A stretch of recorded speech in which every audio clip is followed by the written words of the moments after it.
Let us understand, first of all, before I get you people into the topic itself, I will give you a simplest idea to understand the concept of pipelining.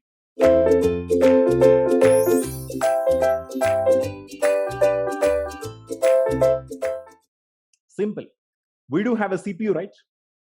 We do have a CPU. In the CPU, we do have a ALU. Okay. What is ALU? Let me explain you something that what is the ALU. If I ask you to define ALU, you will tell me that it is nothing but an arithmetic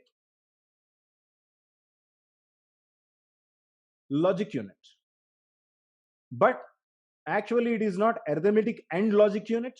This is arithmetic or logical unit. Because when you talk about an ALU, of course, it is going to perform all the arithmetic operations, all logical operations, but only one at a time, right?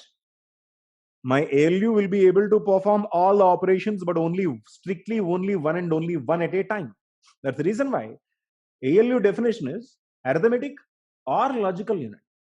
Now, what we'll do is we will make this R conjunction as an AND conjunction to make it more parallel. Okay, let me tell you.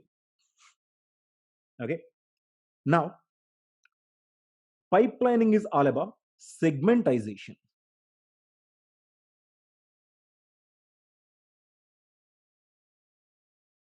Segmentization. What is segmentization?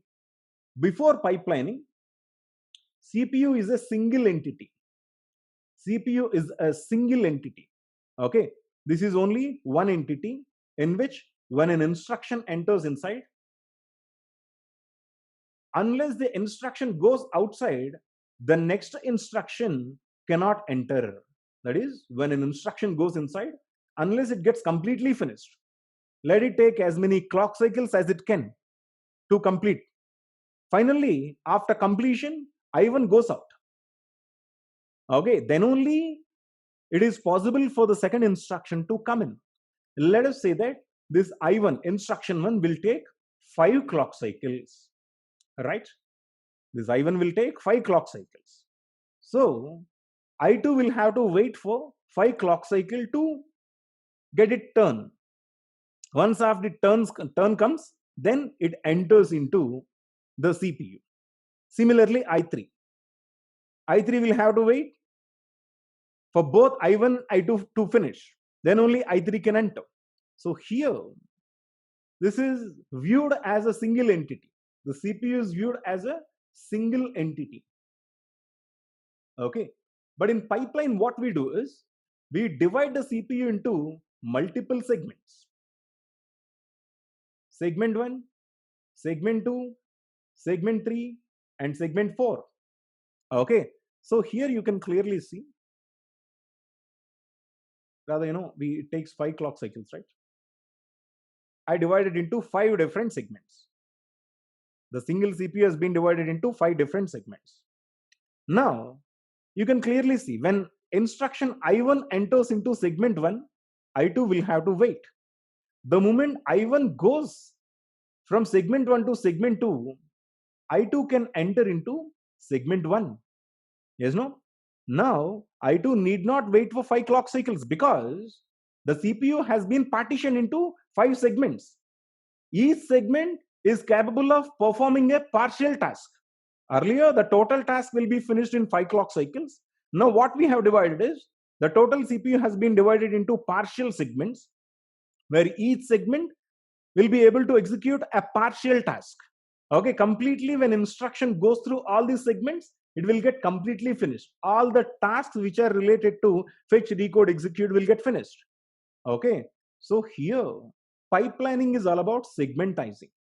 Now you can clearly see the speed up will definitely be improved because at any point of period, the system can have 5 instructions parallelly in the system. Okay, once after the pipeline is at full pace, you can see that each of these segment holds one instruction. That means that 5 instructions are already in the system. So the pipeline speed is dramatically improved than the previous implementation of a single non-pipeline CPU. This is what pipeline is all about. pipelining is all about segmentization. Okay. Now, there are two kinds of a pipelines. One is data pipeline. One is data pipeline. Data pipeline can also be called as an arithmetic pipeline. And one more is instruction pipeline. Instruction pipeline. Let us see what is a data pipeline. Now, there is a definition for the pipeline.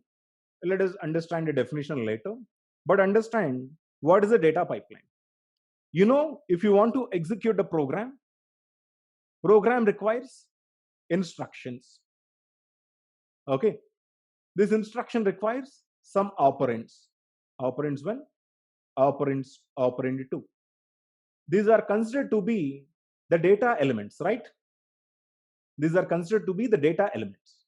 There is operand 1, there is operand 2. Finally, where the operation is going to be performed? The operation is going to be performed in the ALU. Okay. If you want to process the data, I do require ALU. In ALU only data elements will get processed. That means that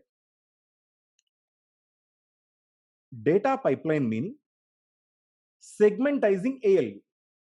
ALU will be segmentized. Okay. So here earlier we know that the ALU is capable of performing any operation, any of the arithmetic operation, that is, addition, subtraction, incrementing, decrementing, but only one at a time. And ALU is also capable of performing any operation, which is a logical operation. There are 16 logical operations, in fact, but only one at a time. Arithmetic, one more thing is shift operation. ALU is also capable of performing shift operations, but only one at a time. So ALU will be able to execute either one of the arithmetic operation or one of the logical operations or one of the shift operations, but only one at a time. But now what we are doing is we are dividing the ALU into multiple segments, where each segment can operate in parallel with the other segments. Okay, here you can see the capabilities of the ALU has been divided into multiple segments. You can see that there is an adder subtractor segment, integer multiply, logic unit, shift unit, incrementer, floating point addition subtraction, floating point multiplication, floating point division. Now let us say I do have two instructions. One is a plus b and x into y. So here earlier, if you do have a single ALU, first a plus b must be done, then x into y must be performed, right? But here I do have two segments which supports these two operations in parallel. So as x into y is getting executed in integer multiply, a plus b will get executed parallelly in adder subtractor segment. So here segmentization will achieve some parallelism. Okay, now let us understand. Pipelining is a technique of decomposing a sequential process into sub-operations, with each sub-process being executed in a partial dedicated segment that operates concurrently with all the other segments. That is, I do have something called a plus b into c plus d. Okay, first what you do is you just divide into, this is a sequential process. First a plus b must be performed, then c plus d must be performed, then multiplication must be performed. So you divide these operations into sub operations. First a plus b, second c plus d, and finally a plus b into c plus d. You divide into sub operations where each operation can be executed in parallel to the other segment, so that speed up will be increased. Now what we'll do is we will design a data pipeline. Okay, now with a simplest example, I'm going to make it very clear how a data pipeline can be designed and in what way the speed up will be increased when it gets compared with the corresponding non-pipeline system.